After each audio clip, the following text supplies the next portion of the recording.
Noticias en Flash. Son las 2 de la tarde con 1 minuto. Hoy lunes, en Noticias en Flash. La opinión de Juan José Rodríguez Prats. Aquí está el licenciado Rodríguez Prats con nosotros. Nos da gusto saludarlo, recibirlo como siempre y escucharlo atento. ¿Cómo está, licenciado? Buenas tardes. Pues buenas tardes, mi querido Hugo. Mira, yo quisiera exhortar a nuestro auditorio a focalizar lo que sucedió el fin de semana, el viernes, el sábado, en la República Dominicana. La cumbre de los líderes iberoamericanos. Esto inició con gran bomba y platillo, como se suele decir, pompa, en 91 en Guadalajara. Fue la primera, y recordemos que fue un evento, Carlos Salinas de Gortari era el presidente, y fue un evento muy importante. Y se ha venido efectuando con regularidad, y me parece que es un buen intercambio en culturas afines, en lo que es nuestro pasado, y de formar el frente y de transmitirse experiencias.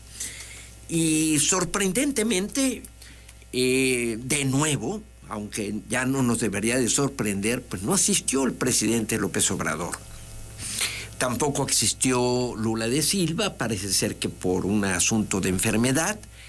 Y eso quiere decir que estuvieron ausentes los dos grandes países, pero hay varios temas que a mí me atraen mucho la atención. Mira, en primer lugar, casi te diría que es unánime la condena a 4 países que son Cuba, Venezuela, Nicaragua y Haití, que ya se les está calificando como dictaduras. Inclusive Gabriel Boric, el presidente de Chile, atacó muy fuerte a Nicaragua. O sea, tal parece que ya esa definición de izquierda y derecha en los países latinoamericanos, que es la realidad más próxima a la nuestra. O sea, Latinoamérica, somos parte de este continente. Y ya estos 4 naciones ya están calificadas como atropelladoras de los derechos humanos, como las arbitrariedades.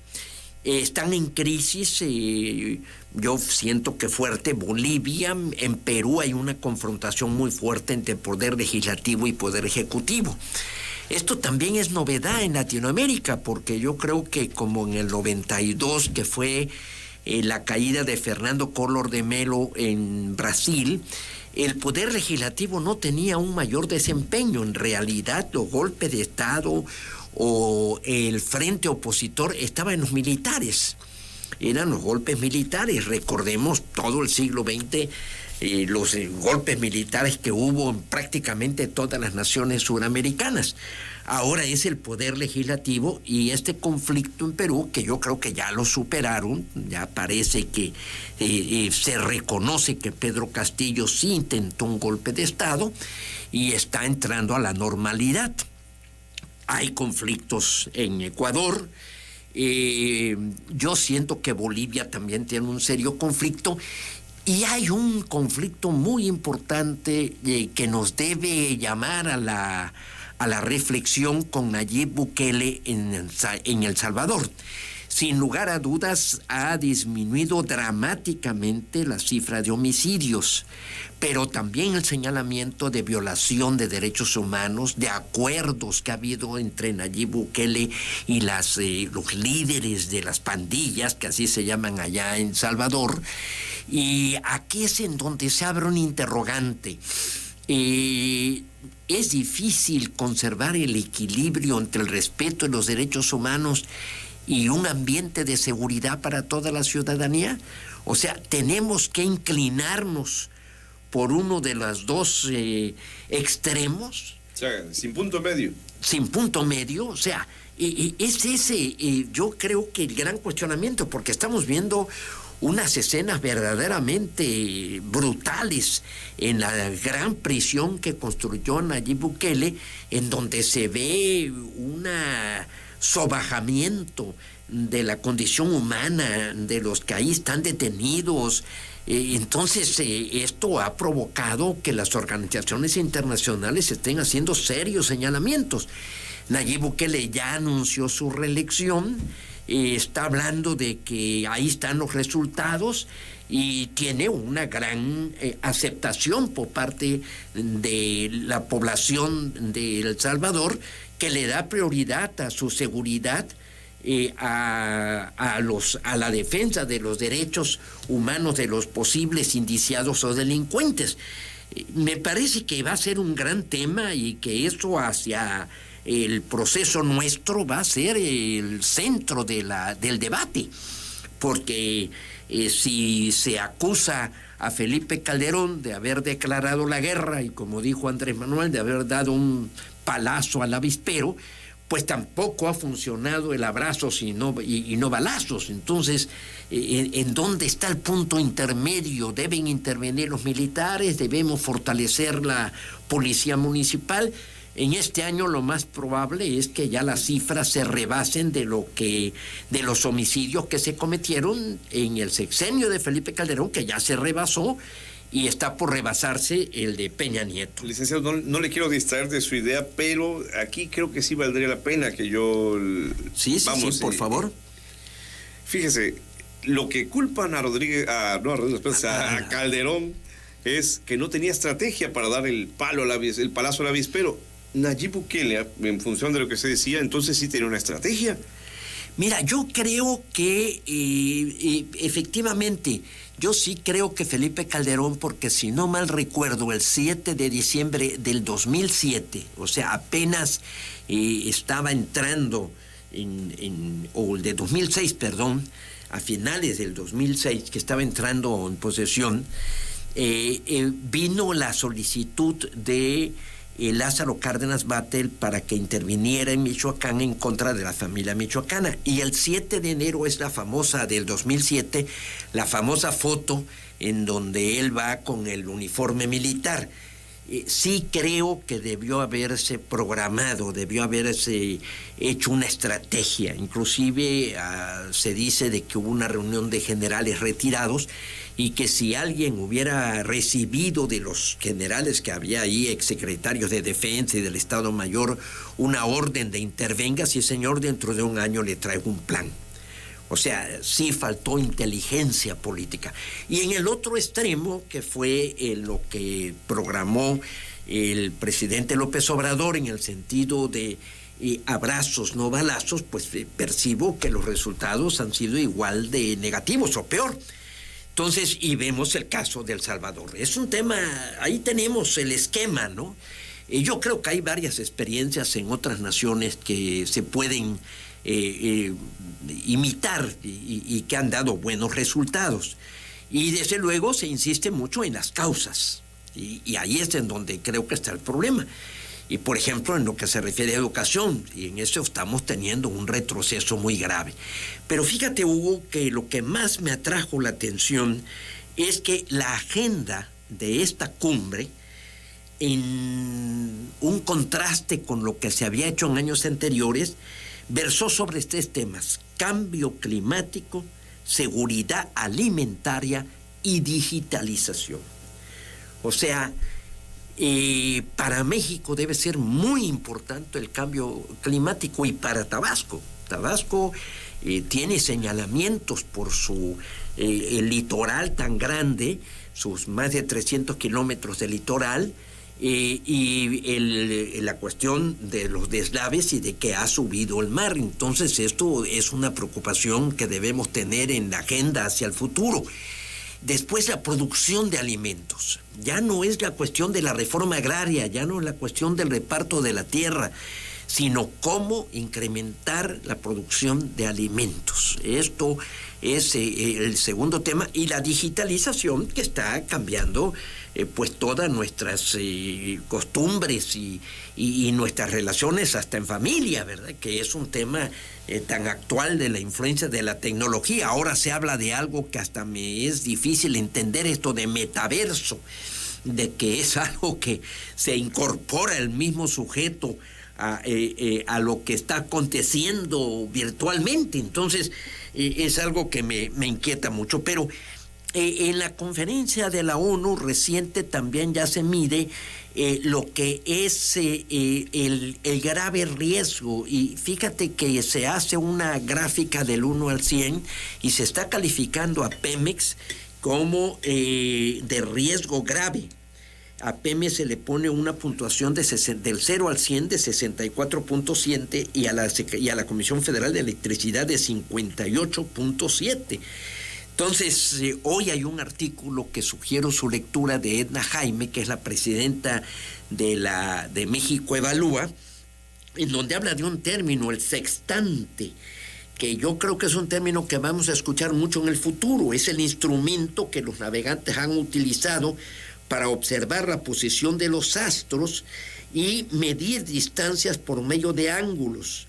Desde luego cuando están en mar adentro, pero esto lo están trasladando hacia lo del cambio climático, un sextante que nos vaya midiendo. O sea, fue el tema central de la cumbre iberoamericana. Me parece que es un tema que también como que nosotros lo hemos soslayado, y repito, desde mi punto de vista, es lamentable que no haya estado el presidente. Nosotros iniciamos, esta fue la primera sede, y me parece que cada vez estamos más aislados, cada vez estamos más metiéndonos en nuestros asuntos, con esta frase de que la mejor política exterior es la política interior, y que yo creo que no va a dar buenos resultados. Nos estamos enterando que se reúnen Joe Biden y Justin Trudeau para ver problemas de migración. Me intrigó que no estuviera México. No sé si ya hay una actitud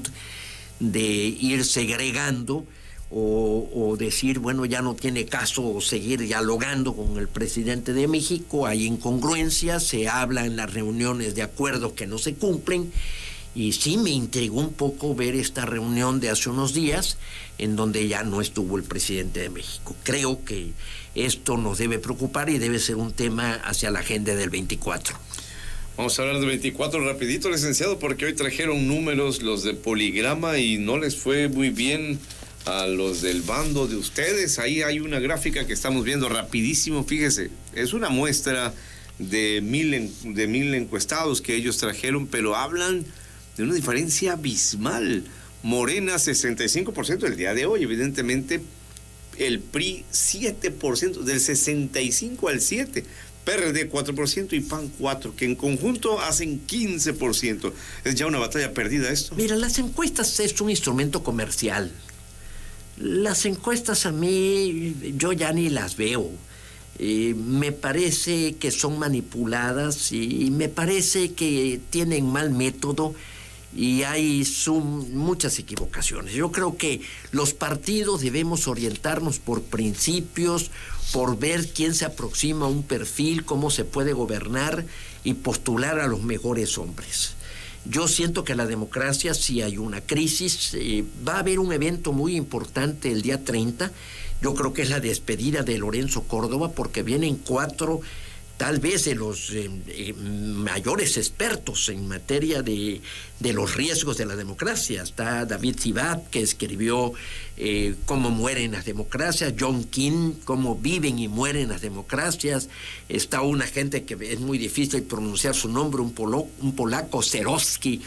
Va a ser una mesa redonda muy, muy importante. Le están dando mucha publicidad el día 30, porque yo creo que va a ser la despedida prácticamente de Lorenzo Córdoba, de Ciro Murayama. Está ahorita el tema candente de que en esta misma semana es factible que se decida quiénes son los 4 integrantes, y entre ellos la presidenta del Consejo.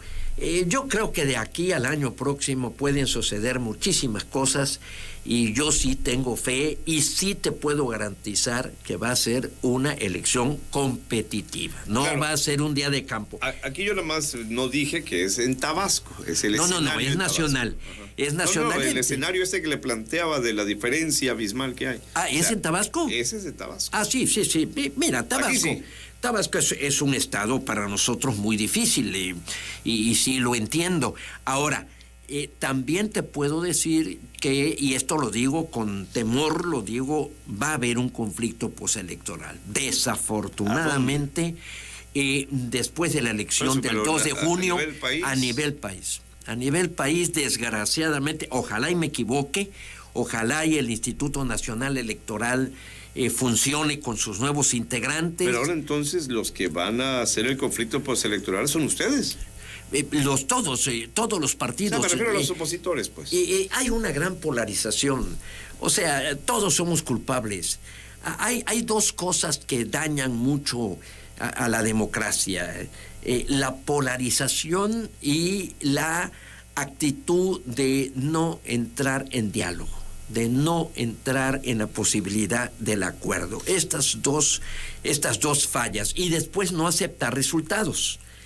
O sea, esto es una falla que todos estos autores que te mencioné la señalan como una falla fundamental. O sea, que al terminar un proceso, y en el caso del presidente López Obrador, jamás ha aceptado un resultado. Ahora, hoy hace una convocatoria, pide el voto. Yo le iba a decir, ¿qué le parece el plan C del presidente? Él dice, ni un voto a los conservadores. No, esto me parece, esto está violando la ley electoral. O sea, el presidente está despojándose de su investidura y está pidiendo el voto para un partido. Esto es sumamente grave y no es piso parejo. Entonces, se están poniendo las bases para un proceso complicado. Desgraciadamente, ojalá y me equivoque. ¿Eso lo pueden agarrar para una queja ante el INE? Sí, claro. Ahí se puede probar a los nuevos consejeros del INE. Porque una queja casi es inminente que ahí viene, ¿verdad? Una última cosa, ya son las 2:17. Tiene nueva dirigente en Tabasco, Gemima Alonso, ¿qué? ¿Quién es? Mira, es una panista de Balancán. ¿Hermana de Erubiel? Está emparentada con Erubiel. Sí, es que está Erubiel emparentada. Es Alonso, ¿qué? Y ella es Gemima Alonso. Sí, ¿qué? Sí. ¿Sí es hermana? Pero no es hermana, creo que son primos. Y ella fue la que encabezó la lista de representación proporcional en la pasada campaña. Como se etiquetó que era mujer. ¿Que usted no estaba de acuerdo? Yo no estuve de acuerdo, así es. Yo pretendía ser presidente. Al etiquetar mujer, pues se me anuló en mi posibilidad de participar. Y después, pues también Elda Mieri Concha, que era una de las candidatas, pues desistió, parece ser, de participar en la contienda, hasta donde tengo información. Y entonces, pues quedó Gemina como candidato única, que esto sé que va a tomar posesión en los próximos días. ¿Y es lo que necesita el PAN? Pues mira, yo creo que es prematuro juzgarla. Yo la conozco escasamente, he tenido una o dos conversaciones con ella y pues vamos a ver cómo se desempeña, ¿no? Yo sí quiero concederle el beneficio de la duda de que haga un buen trabajo, de que aglutine, de que sume, de que terminen los grupos que se han formado y de que todos tengamos oportunidad de participar, porque de eso se trata, ¿verdad? Si el partido está tan mal ubicado en las encuestas aquí en el estado, bueno, pues eso quiere decir que hay un gran trabajo por hacer. Licenciado Rodríguez Prats, hasta la próxima semana. Hugo, muchísimas gracias como siempre y aquí nos vemos el próximo lunes. Vámonos a la pausa que sigue, son las 2:19 ya.